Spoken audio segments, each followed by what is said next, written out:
Hello there. Petite hobbit et grand sorcier, comment allez-vous? Je vous fais une petite imitation.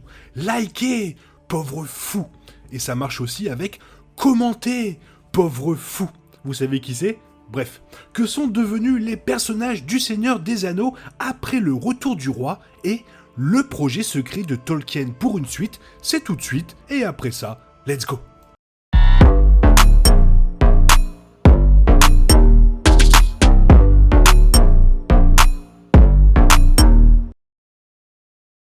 Avec la nouvelle série Les Anneaux de Pouvoir, officiellement diffusée en streaming, de nombreux fans découvrent à quoi ressemblait le monde, y compris la Terre du Milieu, au Second Âge, des milliers d'années avant le voyage de Frodon avec l'anneau unique.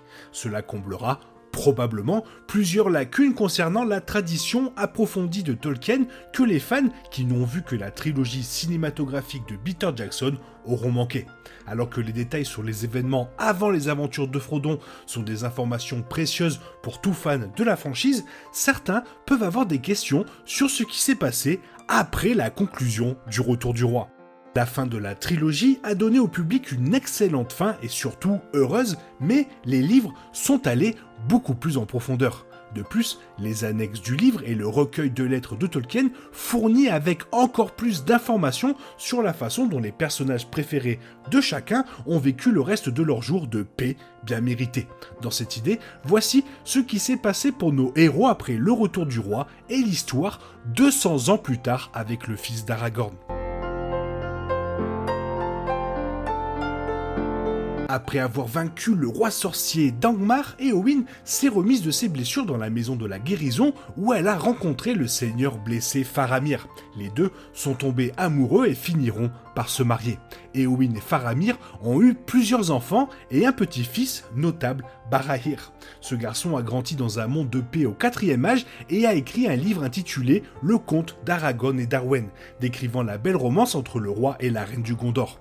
Bien que la date de décès d'Éowyn ne soit pas enregistrée, on pense qu'elle a vécu une longue vie avec son mari. Après le couronnement d'Aragorn et le mariage de Faramir avec Éowyn, le roi a nommé l'intendant comme prince d'Ithilien. Faramir était depuis longtemps aimé de son peuple et l'amitié entre lui et le nouveau roi garantissait que leur direction combinée était très bien accueillie. En tant que prince, Faramir était le commandant en chef d'Aragorn, mais était également considéré comme l'un de ses conseillers les plus fiables. Faramir aimait les connaissances trouvées dans les livres et avait étudié sous Gandalf, sa sagesse était donc inestimable pour le roi. Il mourut à l'âge de 120 ans, prouvant que le sang des Dunédain vivait en lui, et sa relation avec Aragorn boucle la boucle comparée avec Boromir.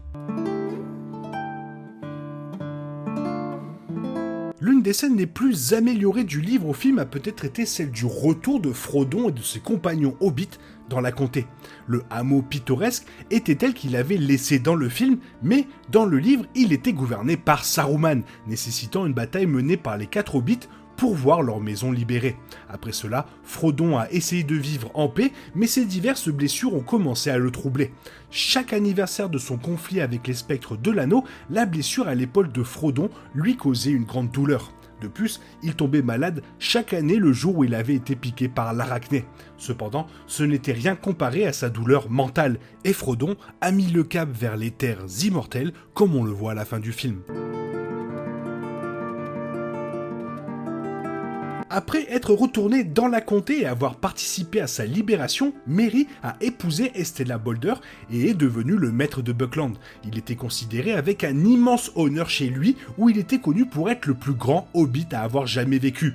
Bien sûr, c'est grâce au pouvoir des Ents. Bien que Tolkien n'ait jamais rapporté aucun des noms des enfants de Merry, on sait qu'il avait au moins un fils. Merry et son meilleur ami Pippin sont restés les amis les plus chers et ils étaient connus pour se rendre au Gondor pour donner conseil à la demande du roi Aragorn.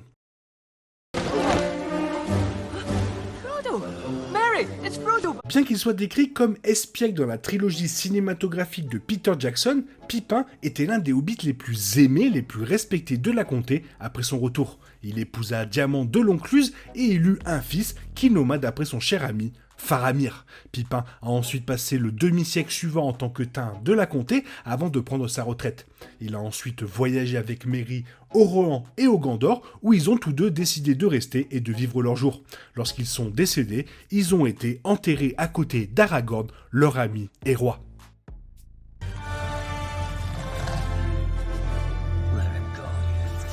Après tout, Sam l'a fait pour Frodon et la Terre du Milieu. Il méritait tout le bonheur, ce qui est exactement ce qu'il a obtenu.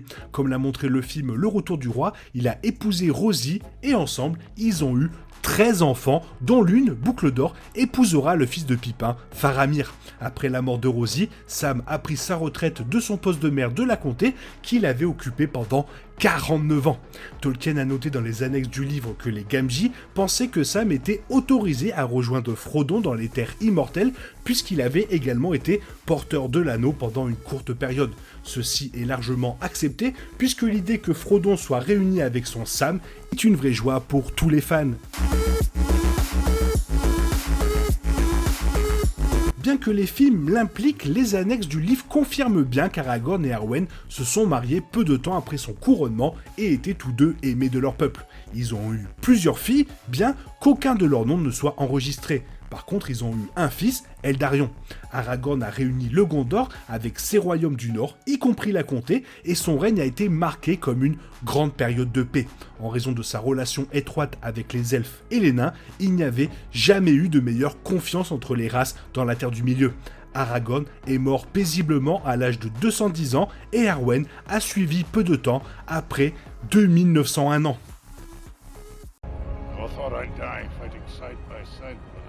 Après le couronnement d'Aragorn, Gimli a conduit un groupe de son peuple dans des grottes près du gouffre d'Helm, où il a établi une nouvelle colonie. Ses citoyens devinrent les plus excellents artisans nains et, sous le règne de Gimli, le seigneur des grottes scintillantes, ils aidèrent à reconstruire le royaume d'Aragorn. La plus notable de ces améliorations fut la construction d'une nouvelle porte pour Minas Tirith, faite de mithril et d'acier. C'était une grande fierté pour Gimli, qui avait toujours considéré l'artisanat nain comme inégalé.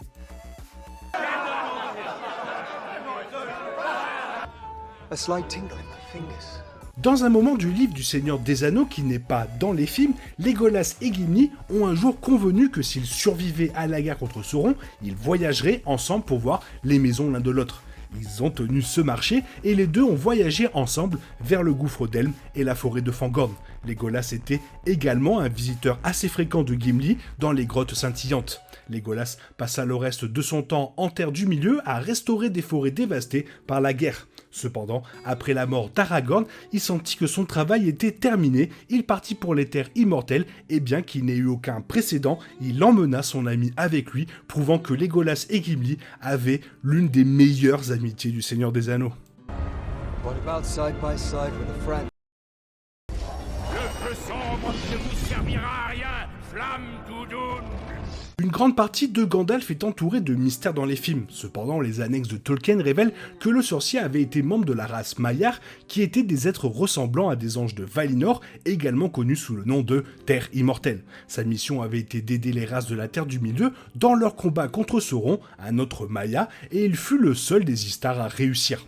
Par conséquent, après avoir ramené Frodon et les autres hobbits dans la comté, Gandalf se retira pendant un certain temps pour parler avec Tom Bombadil. Après cela, il retourna dans les terres immortelles avec Frodon et Bilbon, où il reprit sa jeune et belle forme appelée Olorin, ce qui était probablement tout un ajustement pour ses amis hobbits. Maintenant, essuyons nos larmes et passons à la suite. Oui, la suite. Après le succès du livre Le Hobbit, Tolkien écrivit la trilogie Le Seigneur des Anneaux. Mais après le succès du Seigneur des Anneaux, Tolkien écrivit presque une autre suite. Intitulée The New Shadow, la suite se déroule plus de 200 ans après la fin du Retour du Roi. Tolkien n'a écrit que 13 pages avant d'abandonner l'idée, mais cela aurait eu lieu sous le règne d'Eldarion, le fils d'Aragorn et d'Arwen. Presque tous les personnages de la série Le Seigneur des Anneaux seraient morts depuis bien longtemps à cette époque, donc le casting de personnages de l'histoire aurait également été complètement nouveau. Alors que les Anneaux de pouvoir concernent le second âge et la trilogie de ce qui arrive à la Terre du Milieu et le troisième âge, The New Shadow aurait concerné la Terre du Milieu au quatrième âge. En particulier, le manuscrit de Tolkien concernait la conversation entre deux hommes, Borlas et Célon. Les deux hommes discutent de quelque chose appelé l'Arbre Sombre, une nouvelle menace sur la Terre du Milieu après la chute de Sauron. Au-delà des 13 pages de leur conversation, il n'y a pas grand-chose à développer et à cause de cela, la situation des hommes apparaît comme quelque peu désespérée. Les deux hommes ne savent pas comment gérer l'Arbre Sombre et peu de solutions aux problèmes sont présentées. Alors pourquoi The New Shadow de Tolkien n'a pas été continué? La raison pour laquelle Tolkien a abandonné The New Shadow était qu'il sentait que c'était trop sombre et sinistre pour une suite. De plus, The New Shadow n'aurait pas continué une vieille tradition dans Le Seigneur des Anneaux qui consiste à avoir un protagoniste hobbit aux côtés d'un sorcier. La plupart des races les plus exotiques sont en déclin à ce stade de l'histoire de la Terre du Milieu, c'est pourquoi le 4e âge est également connu sous le nom de Âge des Hommes. Contrairement aux protagonistes hobbits des histoires précédentes de Tolkien, les hommes étaient facilement corrompus par le mal, ce qui est principalement là où Tolkien allait avec la menace de l'Arbre Sombre dans The New Shadow. Tolkien n'est pas étranger à l'écriture de contes déprimants et sombres. Une grande partie du Silmarillion se termine par une tragédie. En revanche, Le Hobbit était un conte pour enfants plutôt léger, tandis que Le Seigneur des Anneaux adoptait une approche un peu plus sombre et plus adulte de la fantaisie, semblable à la façon dont les Anneaux de Pouvoir incluaient la vision de la Grande Vague, consistant à la destruction de Númenor. Quoi qu'il en soit, Tolkien ne souhaitait probablement pas écrire et publier une suite sombre et déprimante du Seigneur des Anneaux, car cela n'aurait pas été une bonne idée après le triomphe des héros sur Sauron. Parmi les quelques événements du 4e âge sur lesquels Tolkien a écrit, Borlas et Célon se battant contre l'Arbre Sombre n'était pas la voie à suivre. Au lieu de cela, il aurait été préférable d'écrire une courte suite qui conclurait les aventures de la communauté. Par exemple, comme je disais plus tôt, pendant le livre des Deux Tours, Legolas et Gimli acceptent de voyager ensemble dans la forêt de Fangorn et les grottes scintillantes une fois la guerre terminée. Cela aurait facilement pu être une suite plus intéressante et beaucoup plus légère. Néanmoins, condamner la Terre du Milieu après la défaite de Sauron n'était pas la suite du Seigneur des Anneaux dont les gens avaient besoin, ni voulu d'ailleurs, et Tolkien le savait très bien. Et d'ailleurs, merci Tolkien. Voilà, c'était l'après-retour du roi pour nos héros de la Terre du Milieu, et cela met quand même un peu l'arme à l'œil, mais c'est la vie, et heureusement que Tolkien n'a pas continué sa suite 200 ans après, car ça sentait vraiment pas bon. Mais bon, toi, qu'est-ce que tu en penses? Fais-moi part de ton avis dans la zone commentaire, et il est temps pour toi de reprendre le cours normal de ta vie. Bisous bisous, bye bye.